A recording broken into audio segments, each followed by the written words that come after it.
నమస్తే మిత్రులారా, నేను మీ శ్రీనివాస్ చౌహాన్ అడ్వకేట్.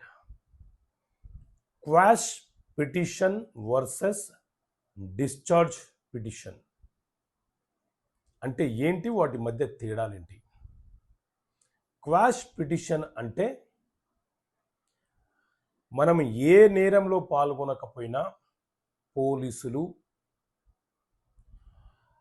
ఏదైనా ఒక నేరంలో మనం పాల్గొన్నట్లు మన మీద ఎఫ్ఐఆర్ నమోదు చేసి మనల్ని అక్యూజ్డ్గా చేర్చితే ఆ నేరానికి మనకు సంబంధం లేదని, ఆ ఎఫ్ఐఆర్లో నుంచి నా పేరు తొలగించమని లేదా ఆ ఛార్జ్ షీట్ను రద్దుపరచమని మనము హైకోర్టులో వేసుకునే ఒక పిటిషన్ని క్వాష్ పిటిషన్ అని పిలుస్తుంటాము.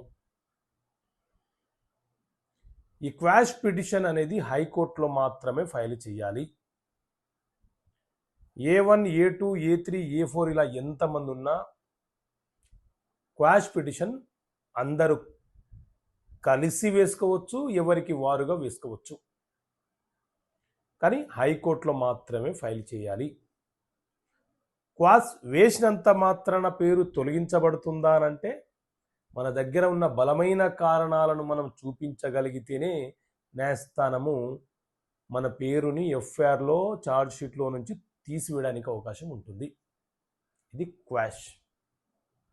డిశ్చార్జ్ పిటిషన్ అంటే ఏంటి అని అంటే, ఏ నేరంలో అయితే మన పేరు ఎఫ్ఐఆర్ నమోదు చేయబడిందో